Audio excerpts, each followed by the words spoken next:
जय हिंद दोस्तों, आप देख रहे हैं प्रयागराज एजुकेशन के यूट्यूब चैनल को।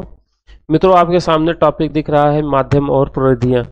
हम लोगों ने थ्योरी को कंप्लीट कर लिया है और 100 प्रश्नों को भी सॉल्व कर लिया है। 180 से ज़्यादा प्रश्न हैं और हम लोग प्रयास करते हैं कंप्लीट करने का। तो मित्रों, आगे बढ़ने से पहले हम आप सभी मित्रों से अनुरोध करना चाह रहे हैं कि सभी मित्र कम से कम 1 सब्सक्राइबर बढ़ाने में अपना सहयोग प्रदान करें। जितने मित्रों ने अभी तक चैनल को सब्सक्राइब किया है, अगर वो सभी एक सब्सक्राइबरों को और बढ़ाएंगे तो निश्चित ही सब्सक्राइबरों की संख्या दोगुनी हो जाएगी। और जिन मित्रों ने अभी तक चैनल को सब्सक्राइब नहीं किया है वो जरूर चैनल को सब्सक्राइब करें, जिससे कि हमारे सब्सक्राइबरों की संख्या बढ़ जाए और आपको वीडियो उपलब्ध होते रहे समय समय पे। चलिए मित्रों, 100 प्रश्न हो चुके हैं, 101 नंबर प्रश्न की ओर चल रहे हैं। 101 नंबर प्रश्न आपके सामने आ रहा है और कह रहा है, इनमें से कौन सा रंग पारदर्शी होता है? जल, पानी हमेशा पारदर्शी होता है, तो जल रंग पारदर्शी रंग में आएगा। 102 नंबर प्रश्न कह रहा है, जल रंग प्रयोग करने वाला चित्रकार किस माध्यम में काम कर सकता है? जो जल रंग में काम किया है वो तेल रंग, एक्रिलिक और टेम्परा तीनों में काम कर सकता है, इसलिए ऑप्शन नंबर डी इसका सही जवाब हो जाएगा। ये Madhya Pradesh PCS assistant professor में आया था, 2017 का प्रश्न है। चलिए मित्रों, 103 नंबर प्रश्न की ओर चल रहे हैं। जल रंगों की यात्रा कहां से प्रारंभ हुई? पुस्तकें तो बाद में आई हैं, पटचित्र बाद में आया है, स्क्रॉल चित्र बाद में आए हैं, सबसे पहले तो आया है गुफा चित्र। ऑप्शन नंबर ए इसका सही जवाब हो जाएगा, गुफा चित्र। चलिए आगे चलते हैं 104 नंबर प्रश्न की ओर। कह रहा है, जल रंग माध्यम को सबसे ज्यादा किस माध्यम ने प्रभावित किया? जल रंग माध्यम को सबसे ज्यादा एक्रिलिक रंग ने प्रभावित किया है। चलिए अगले प्रश्न की ओर चल रहे हैं। 105 नंबर प्रश्न आपसे कह रहा है, टेम्परा तकनीक किससे संबंधित है? टेम्परा के माध्यम से हम लोग चित्रकारी करते हैं, पेंटिंग करते हैं। टेम्परा में जल तथा तेल दोनों का उपयोग किया जाता है और ये चित्रकला से इसका संबंध है, तो ऑप्शन नंबर 20 का सही जवाब हो जाएगा। चलिए मित्रों, अगले प्रश्न की ओर चल रहे हैं। 106 नंबर प्रश्न, रिंग रिलीफ। रिंग का अर्थ होता है वृत्त। वृत्त की आकृति गोले की आकृति के समान होती है और रिंग रिलीफ का संबंध त्रिआयामी गोलाकार आकृति से होगी। ऑप्शन नंबर ए इसका सही जवाब। जो पदार्थ के कणों को बांधता है, जो बांधेगा उसे क्या कहेंगे? बाइंडर। आप लोग बाइंडिंग कराते हैं, कॉपी, किताब, पेज, किसी भी चीज को बाइंडिंग कराते हैं तो बाइंडिंग का अर्थ होता है जोड़ना। चलिए 108 नंबर प्रश्न की ओर चल रहे हैं। 108 नंबर प्रश्न आपसे कह रहा है, वैक्स पेस्टल क्या है? वैक्स का अर्थ होता है मोम से संबंध, तो मोम के साथ मिला हुआ पेस्टल वैक्स पेस्टल कहलाता है। चलिए 109 नंबर प्रश्न आपके सामने आ रहा है। कह रहा है कि ड्राई पेस्टल क्या है? ड्राई पेस्टल तेल के बगैर, गोंद के बगैर या मोम के बगैर, इन तीनों के बगैर होता है ड्राई पेस्टल। ड्राई पेस्टल का अर्थ होता ही है कि इसमें किसी भी प्रकार का कोई द्रव न मिलाया जाए, तीनों के बगैर। ऑप्शन नंबर डी इसका सही जवाब हो जाएगा। 110 नंबर प्रश्न आपसे कह रहा है, आमतौर पर ऑयल कलर को सुखाने के लिए किसका इस्तेमाल करते हैं? ऑयल कलर को सुखाने के लिए तारपीन के तेल का उपयोग किया जाता है। ऑप्शन नंबर ए इसका सही जवाब। सरसों के तेल का उपयोग कहीं नहीं करते, मिट्टी के तेल का उपयोग भी नहीं करते, तारपीन के तेल का उपयोग करते हैं। जबकि चित्रकारी में, ऑयल पेंटिंग में हम लोग अलसी के तेल का उपयोग करते हैं। ऑयल पेंटिंग में उन तेलों का ज़्यादा उपयोग किया जाता है जिनमें जल की मात्रा नेचुरल रूप से रहती है। 111 नंबर प्रश्न आपके सामने है, आमतौर पर ऑयल कलर के साथ किसे मिक्स करते हैं? ऑयल कलर के साथ लिंस्ड ऑयल का उपयोग करते हैं, इसे लिंस्ड है, लिंसिड ऑयल भी कहते हैं। चलिए अगले प्रश्न की ओर चल रहे हैं। 112 नंबर प्रश्न कह रहा है, किस माध्यम में डार्क से लाइट तरीका अपनाते हैं? तो डार्क से लाइट तरीका अपनाने के लिए ऑयल माध्यम में इसका उपयोग किया जाता है, डार्क से लाइट कलर के लिए। वाटर कलर में लाइट से डार्क होता है, इसका अपोजिट। चलिए 113 नंबर प्रश्न आपके सामने आ रहा है, कोलाज पेंटिंग क्या है? कोलाज पेंटिंग डिजाइन के लिए किया जाता है? नहीं। कोलाज पेंटिंग हम लोग क्या करते हैं, कोलाज में कई प्रकार के जब पेपर कटिंग होता है, पेपर कटिंग को हम लोग चिपकाते हैं, तो जब पेपर कटिंग को चिपकाएंगे तो डिजाइन के लिए तो उसका उपयोग होगा नहीं, तो ये गलत हो गया। मूर्ति कला का संबंध इससे तो बिल्कुल नहीं होगा। कह रहा है बिना कलर के उपयोग से बनी पेंटिंग, तो ये सही जवाब हो जाएगा ऑप्शन नंबर सी, बिना कलर के उपयोग से बनी पेंटिंग। वो पेपर को चिपका के बनाया जाता है कोलाज पेंटिंग में, उसमें बिना कलर के उपयोग किया जाता है। चलिए 114 नंबर प्रश्न चल रहे हैं। कह रहा है कि एक्रिलिक रंग एक कौन सा रंग है? एक्रिलिक रंग जल में घुलनशील रंग है, ये इसके पहले क्वेश्चन रिपीट हो चुका है। एक्रिलिक रंग एक जल में घुलनशील रंग है, और ये BHU 8 2019 का प्रश्न है, बहुत पुराना प्रश्न भी नहीं है। चलिए 115 नंबर प्रश्न की ओर चल रहे हैं। पोस्टल कलर की प्रकृति क्या होती है? पोस्टल कलर की आकृति, पोस्टर कलर की आकृति, जो पोस्टर कलर होता है वो अपारदर्शी होता है। पारदर्शी में आपका जल रंग आ जाएगा, अपारदर्शी में तैल रंग आ जाता है। 116 नंबर प्रश्न है, चित्र के अलावा विविध सामग्री व पदार्थों को चिपकाकर चित्र बनाने को क्या कहा जाता है? हमने आपसे बताया कि पेपर के कटिंग को या चित्रों के कटिंग को चिपका के कोलाज चित्रण किया जाता है। तो यहाँ से ऑप्शन नंबर सी इसका सही जवाब हो जाएगा। चलिए अगले प्रश्न की ओर चल रहे हैं। प्रश्न संख्या 117, मिलान करना है। मिलान करने के लिए एक दूसरे से इनको मिलाना है।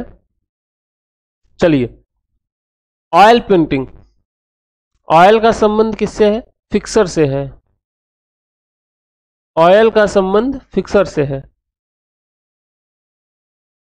चलिए ड्राई पेस्टल, ड्राई पेस्टल का संबंध, ड्राई पेस्टल का संबंध गम से है, गम अरबी। और मूरल, मूरल क्या इसे, एक मिनट रुक जाइए फिर से। चलिए ऑयल, ऑयल कलर का संबंध लिंस्ड ऑयल से है ना, थोड़ा गड़बड़ हो गया था, फिक्सर से नहीं, फिक्सर का संबंध चिपकाने से है। चलिए और दूसरा है ड्राई पेस्टल का संबंध गम से है, ड्राई पेस्टल का संबंध फिक्सर से है ना, चिपकाने का, फिक्सर से। और अगला कह रहा है मूरल, मूरल क्या है? गम अरबी है। ड्राइंग चारकोल से ड्राइंग किया जाता है, सलमान खान चारकोल से ड्राइंग करता है। तो यहां से हम लोग देख रहे हैं 4 2 1 3, 4 2 1 3,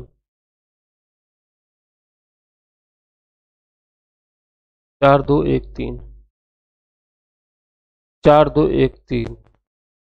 ये देखिए oil colour linseed oil, dry pastel, pastel का संबंध चिपकाने से है फिक्सर, मूरल गम अरबी, ड्राइंग चारकोल। चलिए 118 नंबर प्रश्न है। 118 नंबर प्रश्न कह रहा है हल्के से गाढ़े की ओर, हमने कहा जल रंग में हल्के से गाढ़े की ओर चित्रण किया जाता है, गाढ़े से हल्के की ओर तैल रंग में, एक दूसरे के अपोजिट हैं। चिपकाना, चिपकाना हम लोग पेपर की कटिंग को चिपकाते हैं, किसमें चिपकाते हैं? कोलाज में। एचिंग, एचिंग ग्राफिक में इसका उपयोग किया जाता है। ऑप्शन नंबर इसका सही जवाब हो जाएगा। चलिए 119 नंबर, अच्छा 18, 118 नंबर प्रश्न, कैनवास पर चित्रण बनाने की, कैनवास पर तैल चित्र बनाने का सही क्रम क्या है? सबसे पहले स्ट्रेचिंग करेंगे। देखिए पेंटिंग से पहले प्राइमिंग किया जाता है, और पेंटिंग से पहले प्राइमिंग जिसमें जिसमें है वो सही हो जाएगा। चलिए पहले में है क्या पेंटिंग से पहले प्राइमिंग? नहीं, इसमें भी नहीं है, इसमें है, और ये भी हो सकता है। चलिए फ्रेमिंग सबसे लास्ट में किया जाता है, जब चित्र बन जाता है उसमें उसके बाद उसमें फ्रेमिंग किया जाता है, तो ये गलत हो जाएगा। ऑप्शन नंबर सी अपने आप बच जाएगा।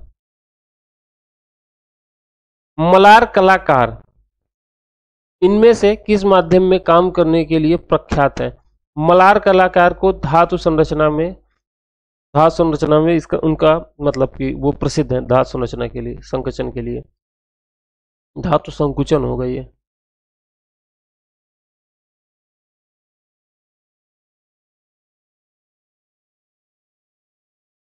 चलिए 120 नंबर प्रश्न आपके सामने आ रहा है।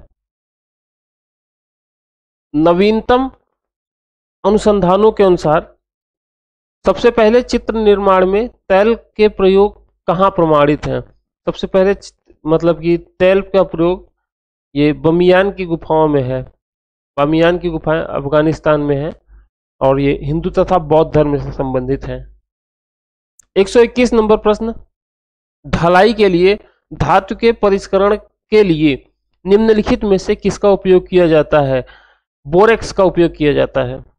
ढलाई के लिए धातु परिष्करण में बोरेक्स का उपयोग किया जाता है। 122 नंबर प्रश्न कह रहा है कि मिट्टी को कौन सी सामग्री शक्ति प्रदान करती है? बालू मिट्टी में नहीं मिलाते हैं, पत्तियां या घास फूस मिलाते हैं।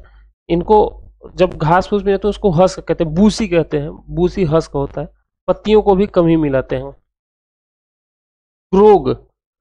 ग्रोग नहीं, हस्क मिलाते हैं। एक मिनट, हस्क उसे कहते हैं। ऑप्शन नंबर डी इसका सही जवाब हो जाएगा। चलिए अगले प्रश्न की ओर। 123 नंबर प्रश्न कह रहा है मलार कलाकार। मलार कलाकार हम लोगों ने देखा, मलार कलाकार धातु से मतलब मेटल से है संबंधित। अगला प्रश्न कह रहा है अभिकरण और तर्क का है, स्टोनवेयर को टेराकोटा पकाने की अपेक्षा अधिक तापमान में पकाया जाता है। सही बात है, स्टोनवेयर को टेराकोटा की अपेक्षा ज्यादा तापमान की आवश्यकता होती है, क्योंकि अधिक तापमान सिलिका की विट्रीफाइड स्थिति में परिवर्तित करता है। सिलिका को विट्रीफाइड स्थिति में परिवर्तित करता है, जो इसे अधिक सशक्त और मजबूत बनाता है। सही बात है, दोनों सही है, ए और आर दोनों सही है और ये ऑप्शन नंबर बी में मैच करता है। ठीक, चलिए 125 नंबर प्रश्न आपके सामने आ रहा है। यह भी अभिकथन और तर्क का प्रश्न है।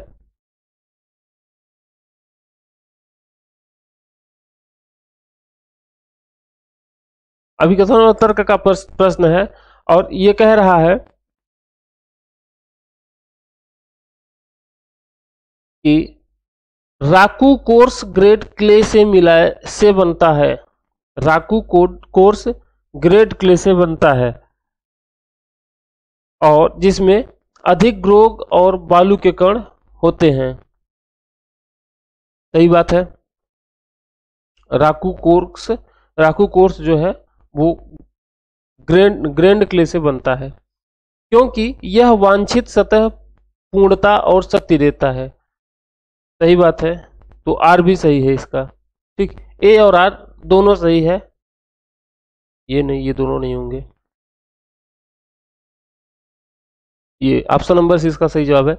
राकू कोर्स ग्रैंड क्ले से बनता है जिसमें अधिक ग्रोग और बालू के कण होते हैं, क्योंकि यह वांछित सतह को पूर्णता और शक्ति प्रदान करता है। 126 नंबर प्रश्न आपके सामने आ रहा है। बालू का संबंध स्टोन से है, स्टोन से बालू बनता है। धातु का संबंध रेजिन से है। पतीना का संबंध कांस्य से है और मिट्टी की पॉटरी बनती है। तो ऑप्शन नंबर डी इसका 20 का सही जवाब हो जाएगा। 1 4 2 3। 127 नंबर प्रश्न कह रहा है प्लास्टर की मूर्ति में प्लास्टर मोल्ड को लेते समय पृथककर्ता के रूप में किस घोल का प्रयोग करते हैं? प्लास्टर की मूर्ति में प्लास्टर मोल्ड लेते समय हमेशा ग्रीस का उपयोग किया जाता है। ग्रीस से चिकनाहट बनी रहती है और बहुत आसानी से छोड़ देता है। गाड़ियों में भी ग्रीस लगता है जिससे कि उसका घर्षण कम हो जाए। टेराकोटा और सिरेमिक्स में क्या सामान्य नहीं है? टेराकोटा और सिरेमिक्स में दोनों सिलिका से बनते हैं, यह समानता होती है, लेकिन इनमें कायल का उपयोग टेराकोटा और सिरेमिक्स में नहीं किया जाता। ये कायल। चलिए अगला प्रश्न है प्रश्न संख्या 129। 129 नंबर प्रश्न कह रहा है वेजिंग, इसमें मैचिंग करना है। मैचिंग में वेजिंग का संबंध सिरेमिक्स से है, जिंक का संबंध ग्राफिक्स से है, वुड डस्ट का संबंध मोल्ड से है, लौह का संबंध मूर्तिकला से है। ऑप्शन नंबर 20 का सही जवाब हो जाएगा 2, 1, 4, 3। अगला प्रश्न 130 नंबर प्रश्न, अभिकथन और तर्क का प्रश्न है और कह रहा है लाल मिट्टी का पारंपरिक प्रयोग घरेलू सामान बनाने में नहीं किया जाता है। गलत बात, मतलब इनका उपयोग नहीं किया जाता है क्योंकि यह अत्यधिक कम लागत की होती है। लाल मिट्टी कम लागत की नहीं होती है, दोनों गलत है। 131 नंबर प्रश्न, पोर्सिलीन मतलब चीनी मिट्टी, चीनी मिट्टी के बर्तन की ढलाई केवल निम्नलिखित प्रक्रिया के द्वारा किया जा सकता है। चीनी मिट्टी की ढलाई का कार्य स्लिप कास्टिंग के माध्यम से ही किया जा सकता है। सैंड कास्टिंग, सैंड कास्टिंग के लिए सही अनुक्रम का चयन करिए। पॉजिटिव मोल्ड मतलब सांचा तैयार करना, उसके बाद सैलेक और टेलकम की तह चढ़ाना, छाप लेना और पिघली धातु डालना, इसके माध्यम से। सबसे पहले क्या करते हैं, एक सांचा तैयार करते हैं। एक सांचा तैयार करने के बाद उस पर एक चिकनाहट वाली पदार्थ लगा देते हैं, फिर उसका प्रिंटिंग लेते हैं, उसके बाद फिर उसमें पिघली हुई धातु डाल देते हैं, जैसे कान से माध्यम से उसमें चित्रकारी की जाती थी। कान से चित्रकारी इसी माध्यम से की जाती है। ऑप्शन नंबर इसका सही जवाब हो जाएगा। चलते हैं प्रश्न संख्या 133 की ओर। किस द्रव से क्ले को मजबूती प्रदान होती है? किस द्रव्य से, किस पदार्थ से क्ले को मजबूती प्रदान होती है? तो ग्रॉग से क्ले को मजबूती प्रदान होती है। चलते हैं प्रश्न संख्या 134 की ओर। अभिकथन और तर्क का प्रश्न है। अभिकथन कह रहा है समकालीन चित्रकारों और मूर्तिकारों के लिए एक्रिलिक रंगों का प्रयोग लोकप्रिय माध्यम के रूप में किया गया। इसमें तेल और जल दोनों का प्रयोग किया जाता है, इसलिए सही है। बहुविज्ञता और नम्रता जैसे एक्रिलिक रंगों के गुणों ने प्रयोगधर्मिता के नए आयाम उपस्थित किए। आर भी सही है, इसलिए ए और आर दोनों सही है। ऑप्शन नंबर ए में। 135 नंबर प्रश्न आपसे कह रहा है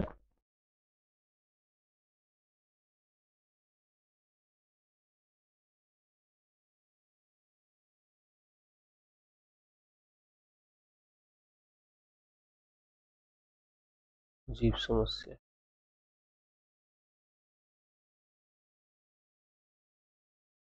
चलिए 135 नंबर प्रश्न आपसे कह रहा है मेटल कास्टिंग में पैराफिन वैक्स बी वैक्स की तुलना में कम प्रयोग किया जाता है। सही बात है, इसमें हम लोग पैराफिन वैक्स का ज़्यादा उपयोग करते हैं और बी वैक्स का कम, क्योंकि पैराफिन वैक्स अधिक कठोर होता है और भंगुर होता है। सही बात है। चलिए ए और आर दोनों सही है। ऑप्शन नंबर डी में। अगले प्रश्न की ओर चल रहे हैं। प्रश्न संख्या 136। होलो मेटल कास्टिंग का सही क्रम क्या है? सबसे पहले मोल्ड बनाया जाता है, फिर मोल्ड को पकाया जाता है, फिर उसमें रनर्स को लगाना पड़ता है और उसमें लास्ट में कोर भरना पड़ता है। तो मोल्ड बनाना, मोल्ड पकाना, लास्ट में रनर्स भरना होता है। तो रनर्स के बाद फिर कोर। गलत, कोर पहले, रनर्स पहले। ऑप्शन नंबर डी इसका सही जवाब। मोल्ड बनाना, मोल्ड पकाना, रनर्स लगाना और कोर भरना। अगला प्रश्न है प्रश्न संख्या 137। 137 नंबर प्रश्न आपसे कह रहा है सामग्री के सेट में से कौन सा सही क्रम है?